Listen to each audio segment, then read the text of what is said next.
तो hello friends, आज हम प्रियम्बल के बारे में कुछ पढ़ेंगे। तो प्रियम्बल से रिलेटेड जितने भी क्वेश्चन हैं और जितने भी इम्पॉर्टेंट चीज़ें हैं उसको पढ़ेंगे। तो ये मैंने अपनी जो लिखे हुए थे, जो नोट्स थे, उसमें से मैं आपको बता रही हूँ प्रियम्बल में मेन कौन कौन से कीवर्ड्स हैं जो हमें याद करने हैं। तो ये तो ऐसे स्टार्टिंग होती है हमारे प्रियम्बल की, we the people of India. उसके बाद जो वर्ड्स आते हैं, ये लिखा है एस, और ये मैंने यूट्यूब पे ही अनअकैडमी की क्लास से देखा था अभी, शायद आज ही देखा है। तो मैंने नोट करके सोचा मैं आप लोगों के साथ भी शेयर करूं। तो इसमें क्या था, S3DR। तो S3 से क्या क्या वर्ड्स हैं, सोवरेन, सोशलिस्ट, सेकुलर, और D से डेमोक्रेटिक, और R से रिपब्लिक, और ये क्या है, and to secure its citizen. तो मेन हमारे 3 वर्ड्स ये हो गए, S3DR। S3 तो ये क्रम वाइज ही याद करना है, sovereign, socialist, secular, democratic, Republic. तो ये है कि हमारे ये पार्लियामेंट को बताता है, डिफाइन पार्लियामेंट कि हमारा पार्लियामेंट कैसा होगा। उसके बाद नीचे जो लिखा हुआ है देखो, JLEF, जेलेफ करके, तो जस्टिस, लिबर्टी, इक्वालिटी, फ्रेटर्निटी। अब जस्टिस कितने टाइप का, तो ये सिटीजन्स को दिए जाएंगे कि हमें हमारे कॉन्स्टिट्यूशन में सिटीजन्स को क्या मिल रहा है। तो जस्टिस कितने टाइप का होगा, तो इसका है SEP, social, economic, political. Liberty कितने टाइप की होगी, 5 टाइप की लिबर्टी होती है। तो ये शॉर्ट फॉर्म लिखी हुई है TEBF W, thought, expression, belief, faith, worship. इनकी 5 तरह की लिबर्टी हमें दी गई है। इक्वालिटी कितने टाइप की, status and opportunity, equality of status, equality of opportunity. Fraternity ये कितने टाइप की है, DUI means dignity, unity, fraternity. तो ये है। अब इसमें 2 चीज़ और याद रखना, देखो क्या है कि ये जो है सोशलिस्ट और सेकुलर, ये कब ऐड किए गए हैं, ये 42nd अमेंडमेंट एक्ट 1976, ये तब ऐड किए हैं। इसमें 3 ऐड किया गया था, SSI, ऐसे याद कर लो आप, SSI, सोशलिस्ट, सेकुलर, और आगे भी नीचे वर्ड आएगा इंटीग्रिटी। क्या आएगा वर्ड, इंटीग्रिटी। तो हमने ये इतना पूरा पढ़ लिया। ये डिफाइन करता है हमारे पार्लियामेंट को, S3DR, और ये है सिटीजन्स को दिए गए। अब इसमें से भी जो हमारा जस्टिस है वो हमने कहाँ से, कुछ ना कुछ हमने बोरो किया है। तो जस्टिस कहाँ से बोरो किया है, वो हमने किया है रशियन रिवोल्यूशन से। तो वो कहाँ से लिया है हमने, रशियन से। और ये जो 3 चीज़ें हैं, मतलब कौन कौन सा हमारा, लिबर्टी, इक्वालिटी, फ्रेटर्निटी, ये हमने कहाँ से लिया है, ये फ्रेंच रिवोल्यूशन से लिया है। ओके, इसके बाद नेक्स्ट चलते हैं कुछ डेट्स, प्रियम्बल से रिलेटेड कुछ डेट पढ़ते हैं।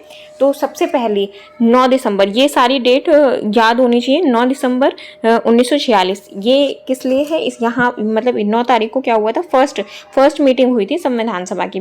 तो उसमें जो अध्यक्ष बनाया गया था, वो अस्थायी अध्यक्ष किसको बनाया गया था, सच्चिदानंद सिन्हा जी को बनाया गया था।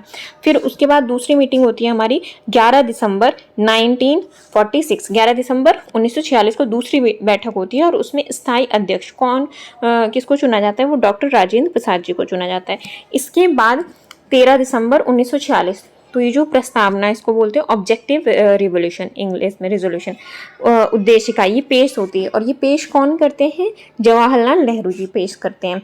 उसके बाद 16 अगस्त 1946, इसको कौन से दिवस के रूप में मनाते हैं, प्रत्यक्ष कार्यवाही दिवस इसके थ्रू याद करते हैं इसको, और फिर उसका आता है 22 जनवरी 1947। तो प्रस्तावना को स्वीकार कर लिया जाता है कब, 22 जनवरी 1947 को।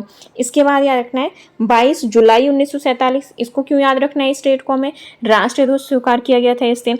फिर आते हैं 24 जनवरी 1950, तो 24 जनवरी 1950, इस दिन राष्ट्रगान, राष्ट्रगीत को स्वीकार कर लिया गया था। 26 जनवरी 1950, इसमें ये क्या होता है, उस दिन हमारा संविधान लागू हो जाता है पूरी तरीके से। बनकर कब तैयार होता है, हाँ, बनकर कब तैयार होता है, वो होता है हमारा 26 नवंबर 1949। इस दिन हम क्या सेलिब्रेट करते हैं, 26 नवंबर को संविधान दिवस। ठीक है, इसके बाद ये हो गया 26, और 26 जनवरी को हमने क्या किया, संविधान को लागू कर दिया था। 28 जनवरी 1950, ये डेट भी याद रखनी है, इस दिन सुप्रीम कोर्ट ने कार्य करना स्टार्ट किया था, 28 जनवरी। तो ये कुछ डेट थी। अब आगे चलते हैं, जो प्रियम्बल क्रोनोलॉजी में इंपॉर्टेंट डेट है, ये तो मैंने ऊपर सारी बता दी थी। इसके बाद है 9 दिसंबर, अभी हमने पढ़ा था फर्स्ट मीटिंग हुई थी कॉन्स्टिट्यूशन असेंबली की, संविधान सभा की पहली बैठक कब हुई थी? 9 दिसंबर 1946 को हुई थी। इसके बाद आते हैं 13 दिसंबर 1946, इस दिन क्या हुआ था? ऑब्जेक्टिव रेजोल्यूशन जो प्रस्तावना थी वो किसने प्रेजेंट की थी? जवाहरलाल नेहरू जी ने। फिर 22 जनवरी को ये क्या होता है? ऑब्जेक्टिव रेजोल्यूशन अडॉप्ट कर लिया जाता है, किसके द्वारा? संविधान सभा के द्वारा। और 26 नवंबर 1949 इस दिन हमारा संविधान भी पूरी तरीके से बनके तैयार हो जाता है, और हमने ये जो ऑब्जेक्टिव रेजोल्यूशन है इसको अडॉप्ट कैसे कर लिया था? प्रियम्बल की तरह हमने इसको अडॉप्ट कर लिया था। अब आगे चलते हैं, जो प्रीवियस ईयर क्वेश्चन आए हुए थे उसको एक बार देख लेते हैं। तो ये घटना चक्र मेरे पास रखी है, उसमें से मैंने ये ऐड किया है। देखो, सबसे पहले स्टार्ट करते हैं, ये आगे पीछे हो गया, हाँ 19 से स्टार्ट करेंगे पहले हम। तो देखो, भारतीय संविधान की स्थापना कब की गई थी? भारतीय संविधान सभा की स्थापना तो वो कब की गई थी? डेट देखो इसमें से 10 जून, 9 दिसंबर, 26 नवंबर, 26 दिसंबर, अलग अलग ईयर्स हैं। तो अभी हमने पढ़ा था जो संविधान सभा है उसकी पहली बैठक कब होती है? 9 दिसंबर 1946। तो हमारा करेक्ट ऑप्शन क्या है? 9 दिसंबर 1946 होता है। ठीक है, भारतीय संविधान सभा की स्थापना 9 दिसंबर 1946 को उसकी प्रथम बैठक के आरंभ होने के साथ हुई। जिस दिन पहली बैठक हुई उसी दिन उसकी स्थापना हुई। अगला क्वेश्चन है, संविधान सभा का गठन कब हुआ था? तो इसमें ये भी सही आंसर क्या होगा? जिस दिन मतलब उसकी पहली बैठक हुई तभी हुई, तो ये ऑप्शन ए सही हो जाएगा, दिसंबर 1946। संविधान सभा का प्रथम अधिवेशन, एक ही क्वेश्चन है लेकिन अलग अलग तरीके से पूछा गया है। तो ये भी संविधान सभा का प्रथम अधिवेशन ये कब हुआ था? 9 दिसंबर 1946। तो इस तरीके से ये क्वेश्चन हो गए हमारे। आगे चलते हैं, सेम इसमें दोबारा वही क्वेश्चन है, भारतीय संविधान सभा की पहली बैठक तो 9 दिसंबर 1946, सेम क्वेश्चन है, बार बार इसको रिपीट हो रहा है। ये देखो, भारत को एक संविधान देने का प्रस्ताव संविधान सभा द्वारा पारित किया गया था। कब पारित किया गया था? तो अभी हमने पढ़ा है इसको 22 जनवरी 1947। ये देखो, तो इसका सही ऑप्शन क्या होगा? ऑप्शन बी, 22 जनवरी 1947 को संविधान सभा द्वारा भारत को एक संविधान देने का उद्देश्य प्रस्ताव पारित किया गया।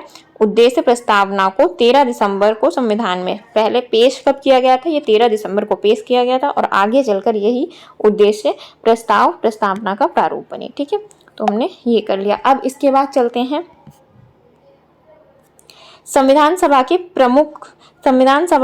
सम्मुख संविधान की प्रस्तावना किसने रखी थी? तो वो किसने रखी थी? अभी अभी हमने पढ़ा है, जवाहरलाल नेहरू जी ने रखी थी, और कब? 13 दिसंबर को रखी थी। नेक्स्ट क्वेश्चन चलते हैं, कि थोड़ा पीडीएफ उल्टी लग गई थी, कोई नहीं, चलो। क्वेश्चन नंबर 25, संविधान सभा में उद्देश्य प्रस्तावना में से किस एक के द्वारा प्रस्तुत किया गया था? तो ये भी आंसर अभी हमने पढ़ा था, किसके द्वारा? पंडित जवाहरलाल नेहरू जी के द्वारा। इसके बाद चलते हैं नेक्स्ट, इसमें देखते हैं। तो देखो, इसमें बताना है भारतीय संविधान के निर्माण से संबंधित निम्नलिखित कथनों में से कौन सा सही है, वो बताना है हमें। पंडित नेहरू के उद्देश्य प्रस्ताव का जो संविधान सभा द्वारा स्वीकार किया गया था संविधान के निर्माण पर असर था। उद्देशिका बहुत महत्वपूर्ण उद्देश्यों की पूर्ति करती है।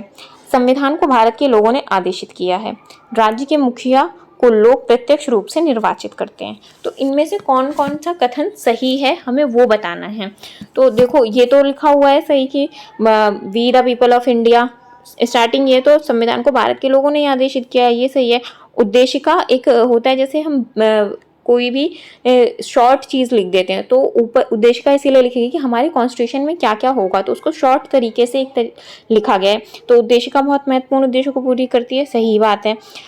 इसमें सबसे अगर डायरेक्ट देखना हो तो 4th नंबर पे क्या लिखा हुआ है? राज्य के मुखिया को लोग प्रत्यक्ष, क्या हम राष्ट्रपति के चुनाव में हम लोग जाते हैं, नॉर्मल पीपल नहीं जाते, हम जिनको इलेक्ट करते हैं वो वोट देते हैं। तो सबसे जो अगर हमें आंसर देना हो तो ये 4th आंसर तो बिल्कुल नहीं होगा। अब देखेंगे ऑप्शन, इसमें 4th है तो ये भी गलत हो जाएगा, ये भी गलत हो जाएगा, और सारे तो हो ही नहीं सकते, तो बचा एक ही आंसर, ऑप्शन ए सही है। ओके, तो ये इस तरीके से। और देखो उन्होंने लिखा भी भारतीय संविधान के तहत राज्य के मुखिया अर्थात राष्ट्रपति का निर्वाचन लोगों द्वारा प्रत्यक्ष रूप से नहीं बल्कि अप्रत्यक्ष रूप से जनप्रतिनिधियों, संसद एवं विधानसभा के निर्वाचित सदस्यों के माध्यम से किया जाता है। तो इस तरीके से हमारा ऑप्शन ए सही है। उसके बाद नेक्स्ट चलते हैं, भारतीय संविधान को बनाने हेतु भारतीय संविधान सभा के कुल कितने अधिवेशन हुए थे? तो ये ऑप्शन सी सही हो जाएगा। 12 हुए तो टोटल, इसमें देखो लिखा हुआ है 11 हुए थे, लेकिन जब लास्ट 24 जनवरी को सब साइन करने के लिए आए थे तो इसके आसपास की जो संख्या है वो यही बैठ रही है, तो इसलिए ऑप्शन सी यही सही होगा। इसके बाद आता है भारत के संविधान के निर्माण में कितना समय, संविधान सभा को कितना समय लगा था? तो इसको तो ऐसे रट लो 2 11 18, तो ऑप्शन ए हमारा सही है।